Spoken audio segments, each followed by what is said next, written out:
Good afternoon class. आज हम पढ़ेंगे चैप्टर 3 में गैस्ट्रोइंटेस्टाइनल एजेंट्स। ठीक है, गैस्ट्रोइंटेस्टाइनल एजेंट्स क्या होते हैं? The gastrointestinal tract. सबसे पहले गैस्ट्रोइंटेस्टाइनल एजेंट पढ़ने से पहले आपको जीआईटी ट्रैक पढ़ना पड़ेगा, है ना? क्यों? क्योंकि वो जो मेडिसिन है वो किस तरह से काम करेगा वो उसके बारे में जानना जरूरी है ना। तो कहता है कि गैस्ट्रोइंटेस्टाइनल ट्रैक होता क्या है। तो कहते हैं the gastrointestinal tract is one of the most important system of the human body. ठीक है, ये जो आपका है गैस्ट्रोइंटेस्टाइनल ट्रैक वो सबसे इंपॉर्टेंट क्या है, आपके बॉडी का पार्ट है। क्यों? क्योंकि जो आप खाते हो, जो आप पीते हो, सबको कौन वो करता है, डाइजेस्ट कौन कर रहा है? गैस्ट्रोइंटेस्टाइनल का ही है ना। चाहे आपके बॉडी में मान लो कि जो कुछ आपने ऐसा खा लिया है उसका भी इफेक्ट पड़ता है, अच्छा खाओगे तो अच्छा भी इफेक्ट पड़ेगा। सब कौन करेगा कंट्रोल? जीआईटी, है ना। तो कहता है कि it is responsible for digestion, absorption and elimination of food and waste material. अब देखो, जो अच्छा खाओगे जितना उसको डाइजेस्ट करना होगा वो कर लेगा, है ना। डाइजेस्ट करने के बाद वो एब्जॉर्ब कर लेगा बॉडी के अंदर। अब एब्जॉर्ब करने के बाद आपको बॉडी को एनर्जी मिल जाएगा, है ना। वहीं जो वेस्ट मटेरियल रहेगा उसको क्या करेगा? एलिमिनेट कर देगा थ्रू स्टूल या चाहे यूरिन, है ना। जो भी आपके पास रहता है वेस्ट मटेरियल वो क्या करेगा? वेस्ट मटेरियल रखे, है ना। उसके बाद कहता है कि the GIT is made up of several organs arrange in a long continuous tube beginning at the mouth and ending at the anus. मतलब ये यहाँ से ले लो और यहाँ तक, ये सारे ही क्या है आपके जीआईटी ट्रैक। माथे से लेके कमर तक है, यहाँ तक का जितना भी हिस्सा है टोटल आपका किस में जाता है? जीआईटी में। ठीक है, तो यही कह रहा है ये। उसके बाद कहता है मेजर ऑर्गेन्स ऑफ जीआईटी। जो आपके मेजर ऑर्गेन्स हैं वो हो गए oral cavity, oesophagus, liver, gall bladder, stomach, pancreas, small intestine, large appendix, rectum और एनस। यहाँ माउथ से शुरू हुआ और एनस पे खत्म हुआ। ठीक है, क्यों? क्योंकि खाए, पचाए, अब एलिमिनेट किए। ठीक है, तो ये प्रोसेस है किसका? जीआईटी का। में कहता है कि सबसे पहले ओरल कैविटी, जिसको हम क्या कहते हैं? Mouth, where food enters and chewing digestion begin.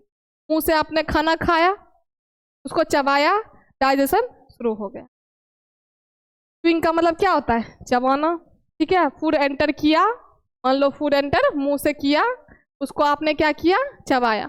चबाने के बाद आपका डाइजेशन शुरू। क्या ओरल कैविटी का काम ये होता है। अब आओ इस ओइसोफेगस पे। ओइसोफेगस क्या करता है? Carries food from mouth to stomach. अब यहां से ये क्या करेगा? खाने को कहाँ ले जाएगा? स्टमक में। ठीक है, और वो कौन ले जाएगा? अब यहाँ पे मान लो हमने खाया, फूड चबाया यहाँ पे, अब यहाँ से ले जाने का काम कौन करेगा? ये इसोफेगस इसको कहाँ ले आएगा? यहाँ पे। ठीक है, स्टमक में। फिर कहता है कि स्टमक, अब स्टमक का काम क्या है? स्टमक का काम है secretes gastric acid and enzyme for protein digestion. कहता है कि ये गैस्ट्रिक एसिड को क्या करता है? सेक्रीट करता है, और एंजाइम को किसके लिए? प्रोटीन डाइजेशन के लिए। ठीक है, प्रोटीन को डाइजेस्ट करने के लिए। ठीक है, अब आओ, कहता है कि स्मॉल इंटेस्टाइन। स्मॉल इंटेस्टाइन जो आपका था उसके सब पार्ट्स होते हैं। ठीक है, कौन कौन से? यूडेनम, यूजिनम और इलियम। ठीक है, ये तीनों उसके सब टाइप्स हुए। कहता है कि these are responsible for most digestion and absorption of nutrient. Nutrients के एब्जॉर्प्शन और डाइजेशन के लिए कौन इंपॉर्टेंट होता है आपका? ठीक है, अब लार्ज पे आओ। लार्ज के 3 पार्ट है, कैकम, कोलोन और रेक्टम। इनका काम क्या है? Function includes absorption of water, storage of faeces. ठीक है, ये जो आपके काम है वो किसका काम होगा? Large intestine. फिर एनस का काम क्या है? वही एलिमिनेशन का। कहता है कि final opening through which waste is expelled, जहां से आपका वेस्ट मटेरियल एक्सपेल्ड आउट। ठीक है, अब एंटाइसिड। एंटाइसिड का काम क्या है? एंटाइसिड किस में आएगा? इसी में आएगा, किसमें? जीआईटी में। ठीक है, तो एंटाइसिड का काम भी यही होता है कि compounds used to neutralise the excess amount of acid in stomach. जो एसिड का जो प्रोडक्शन ज़्यादा हो जाता है उसको कम वो क्या मेंटेन करने का काम कौन करता है? एंटाइसिड। एंटाइसिड क्या होता है आपका? मेडिसिन होता है ना। तो उस किस किस चीज़ में आप यूज़ करोगे इसको? हार्ट बर्न में, गैस्ट्राइटिस में और पेप्टिक अल्सर में, ठीक है। अब जो एक्सेस एसिड के वजह से आपको पेन हो सकता है, अल्सर हो सकता है, और पेप्सिन जो होते हैं वो इनएक्टिवेट हो सकते हैं, ठीक है। ये जो है एक्सेस एसिड होने का नुकसान है आपको, और एंटासिड इन सब चीज़ों में, ठीक है। ये स्टमक में जो अल्सर हो जाता है उसको हम कहते हैं पेप्टिक अल्सर, ये आपका गैस्ट्राइटिस होता है, और ये आपका हार्ट बर्न, ठीक है। के बाद चलो कहता है कि ये तो चलो हो गया कौन सा ऑर्गन जो आपका मेन था, है ना, मेजर, ठीक है। अब आओगे एसेसरी ऑर्गन्स पे। एसेसरी में क्या होगा कि even through not part of the long GIT tube सब organs help in digestion. GIT का हिस्सा ना होते हुए भी कुछ ऐसे ऑर्गन्स होते हैं जो हेल्प करते हैं डाइजेशन में, जैसे कि कौन कौन से, salivary gland, pancreas, gall bladder और लीवर, ये सभी क्या करते हैं आपको डाइजेशन में हेल्प करते हैं, जीआईटी का पार्ट नहीं होते हुए भी, ठीक है। फिर कहता है कि these secretes enzyme bile and fluids at aid digestion. क्या कहता है, ये क्या क्या सेक्रेट करते हैं, एंजाइम को, बाइल को, फ्लूइड्स को, डेट एड डाइजेशन, ठीक है, जो कि आपके डाइजेशन में हेल्प करता है, ठीक है।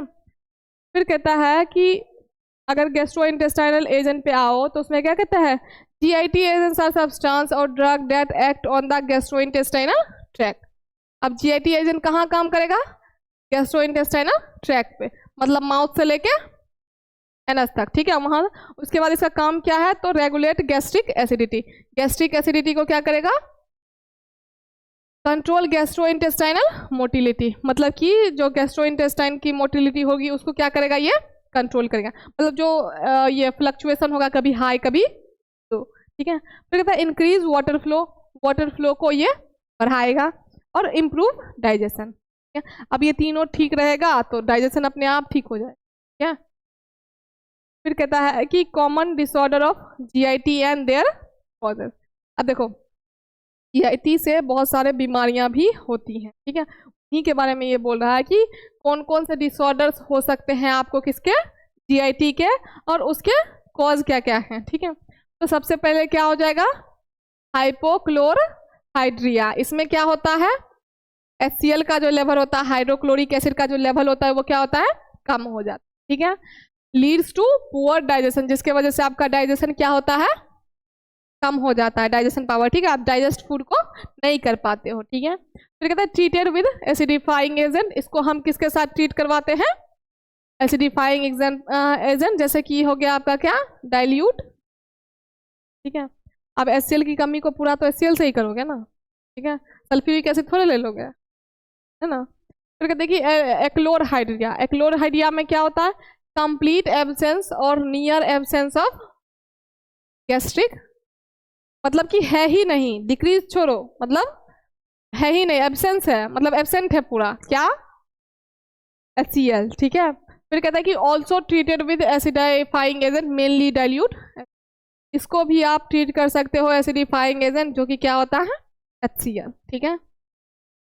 फिर है हाइपरक्लोरहाइड्रिया। इससे पता चल गया होगा क्या होगा, वहाँ हाइपो था यहाँ हाइपर है, तो इसमें क्या होगा, HCl बढ़ जाएगा, ठीक है। HCl का जो सेक्रेशन है वो क्या हो जाएगा, बढ़ जाएगा, बहुत ज़्यादा एक्सेस हो जाएगा, जिसके वजह से आपको पेन और अल्सर हो जाएंगे, ठीक है। फिर कहता है कि treated with antacid such as aluminium hydroxide और मैग्नीशियम हाइड्रोक्साइड। इसको आप ट्रीट कर सकते हो किसके साथ, एंटासिड। अब देखो एक चीज याद रखना, जब एसिड का लेवल लो था तो एसिडिफाइंग एजेंट यूज हो रहा था, अब जब बढ़ गया तो हम क्या यूज कर रहे हैं, एंटासिड, ठीक है। एसिडिफाइंग एजेंट क्या होता है, जहाँ पे एसिड को हम मेंटेन करते हैं और एसिड यूज करके, है ना। वहीं एंटासिड में क्या है कि जो हम एसिड का लेवल घटाएंगे उसके लिए हम क्या यूज करेंगे, एल्यूमिनियम हाइड्रोक्साइड और मैग्नीशियम हाइड्रोक्साइड। अब आया डायरिया। डायरिया में देखो क्या है, तो डायरिया में क्या है तुम्हारा, occurs due to loss of electrolyte और पुअर एब्जॉर्प्शन, ठीक है। इलेक्ट्रोलाइट्स का लेवल जब आपके बॉडी में कम हो जाएगा, ठीक है। इलेक्ट्रोलाइट कम होने का मतलब क्या हुआ, कि क्या कम होगा, इलेक्ट्रोलाइट्स में क्या होते हैं, फिर कहता है ट्रीटेड विद एब्जॉर्बेंट। अब इसको ठीक करने के लिए हम किससे ट्रीट करवाएंगे? एब्जॉर्बेंट से, जिसको एब्जॉर्बेंट, जिसको हम क्या कहेंगे? एक्टिवेटेड चारकोल और केओलिन। ठीक है, कहता है कि कॉन्स्टिपेशन, कॉन्स्टिपेशन एक लास्ट वाला है, तो इसका क्या क्यों होता है? रिड्यूस्ड इंटेस्टाइनल मोटिलिटी और पेरिस्टेल्सिस। पेरिस्टेल्सिस मूवमेंट क्या होता है? पढ़ा है सबने? तो आपके बॉडी से स्टूल्स जो एक्सक्रीट आउट होते हैं वो उसी मूवमेंट के वजह से होता है। ठीक है, जब वो मूवमेंट उसको फोर्स करता है तभी वो क्या होते हैं? एक्सक्रीट होते हैं। हाँ हाँ, याद आया क्या? फिर कहता है कि ट्रीटेड विद कैथार्टिक्स लेक्सेटिव, इसी में आपने ये पढ़ा था। ठीक है, अब इसमें क्या आ गया? जैसे कि इसको ट्रीट करने के लिए आप इसबगोल वगैरह यूज कर सकते हो, जिसको हम सैलियम की भी कहते हैं। ठीक है, तो ये ट्रीटमेंट हो गया किसके लिए? कॉन्स्टिपेशन के लिए। तो अगर से किसी को कॉन्स्टिपेशन का प्रॉब्लम हो तो इसबगोल ला जाके ले लो। ठीक है, तो क्या होगा? नॉर्मलाइज हो जाएगा।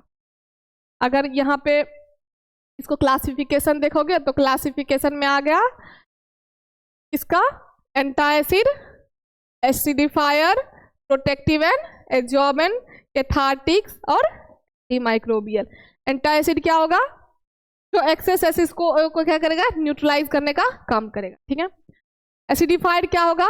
जब आपके बॉडी में एसिड का लो लेवल होगा तो उसको फिल कौन करेगा? Acidifying acid. वहीं प्रोटेक्टिव और एब्जॉर्बेंट का काम क्या होगा? कि जो इंटेस्टाइनल के वॉल्स को क्या करेगा? प्रोटेक्ट करने का काम करेगा, और जो टॉक्सिसिटी टॉक्सिन्स होंगे उनको क्या करेगा? वो एब्जॉर्ब करेगा। ठीक है, फिर कहता है कि कैथार्टिक्स और लेक्सेटिव, जैसे कि कॉन्स्टिपेशन वगैरह हो गया तो उनसे रिलीव अगर आपको पाना है तो आपको क्या यूज करना पड़ेगा? कौन सा दवाई?